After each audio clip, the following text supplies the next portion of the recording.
Inca, thank you very much for joining us today. We'd really love to interview you. I'm going to pass over the microphone so that you can introduce yourself. Good afternoon, and thank you very much for the opportunity. You've basically said I represent Vodacom, and I'm brand new into the managing executive position for customer insight and loyalty. From the Customer Experience Management 2017, from a Vodacom perspective, what are your expectations from this event today?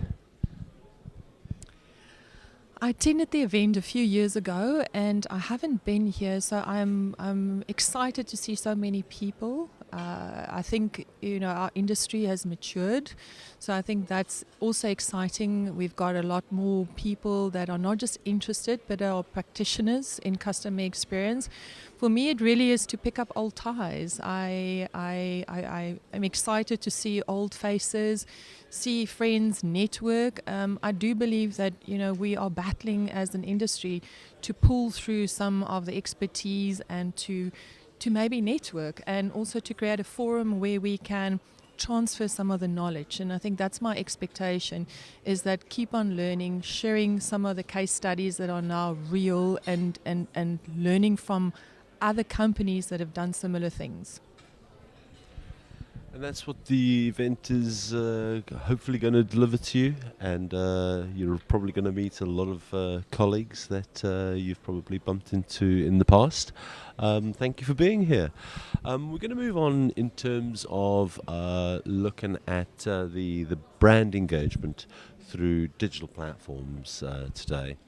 In which way do you see digital forces disrupting the world of work that we are in today, with the complexities around technology and how they affect our staff engagement, as in your staff engagement with your customers, and how do your customers engage with that change to the brand? I think we are all familiar with the term, is that we've got to go mobile, and that the mobile device is actually going to, enable customers. So with that comes really new sets of skills, new sets of abilities, how to service customers themselves on apps, how to chat, because customers also want to use, rather than just the voice, the data. And a customer ideally should never be going from doing this on an app to actually putting down the app and then having to dial in. And I think that's some of the things customers do want to service themselves. We should be looking at that as, how do you enable that? But saying that is that then if customers get stuck, the expectation is that they speak to a knowledgeable person that are able to resolve the issue for them. And that is, I think, the trend that we're seeing, is the self-service, but then an escalated, more knowledgeable customer staff engagement.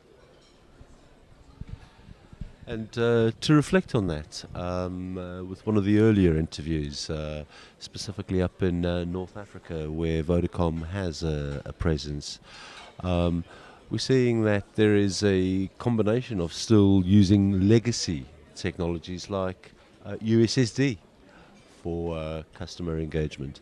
Do you at Vodacom see that the traditional ways of engagement with your subscribers is a challenging way forward in terms of moving away from USSD, SMS, and the traditional mechanisms of messaging? Do you see that the transition is becoming smoother, or do you think there's still some substantial engagement that needs to happen at that level to maybe not expedite, but from an educational perspective, does Vodacom see the necessity to move to more richer, like you're saying, chat type facilities to engage with the customer? I think one of the most important things that a company has also always got to keep in mind is choice, and allowing the customer to choose the channel in which they want to engage, and that they feel comfortable in. Of course, there is the drive to have more sophisticated channels, but certain segments will always maybe lag or require that extra education on it. And then obviously it's got to do with data and the cost of that, which is a hard driver for Vodacom. But we've got to be mindful of that and to allow the customer choice and then be business savvy in terms of how do you actually drive the company's objectives of cost and efficiency. And to your point, in terms of the cost of data, there's a lot of transitioning happening in South Africa and throughout Africa with regards to the cost of data. With the cost of data on its substantial way logarithmically down, do you think that the uptake in terms of engagement will be smoother with the reduction in the cost of data?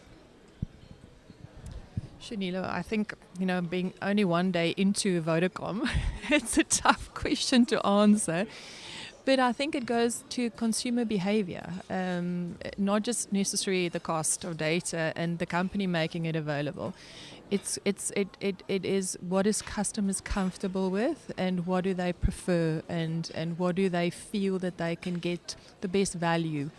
And obviously service is very important, so what are they comfortable with in what channel to be serviced with?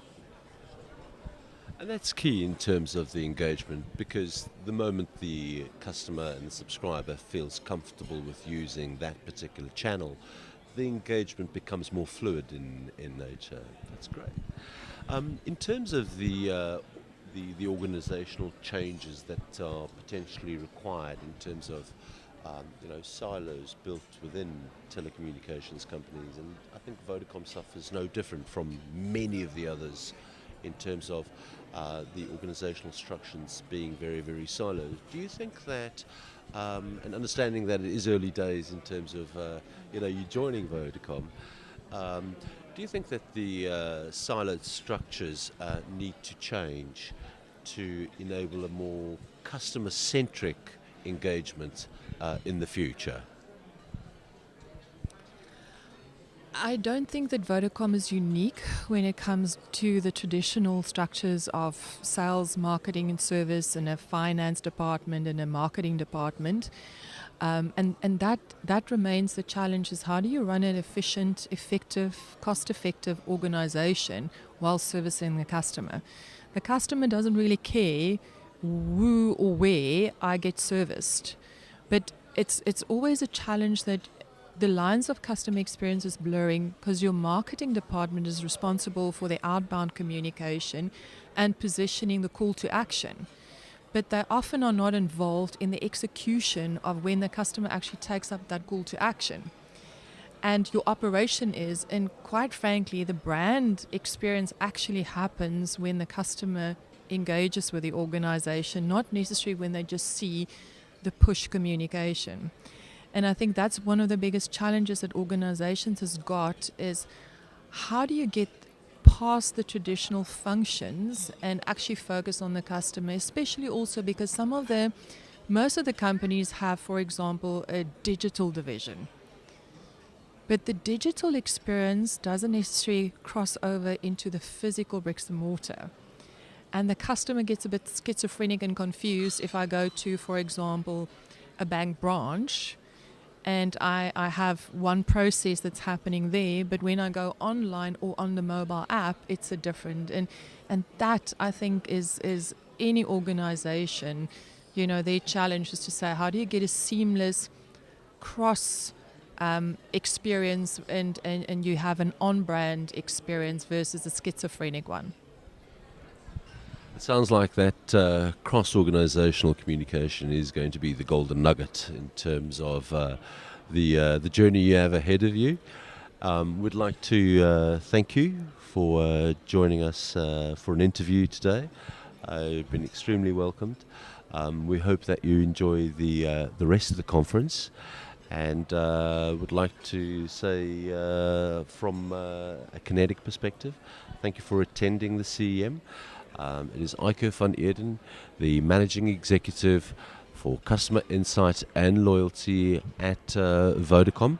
I'm going to hand over the microphone just so that you have the last word. Thank you so much, Nilo, and thank you for inviting me to the summit. It's good to see colleagues, and there's a lovely vibe and energy here that kind of sparks, I think, that we can take home. Thank you.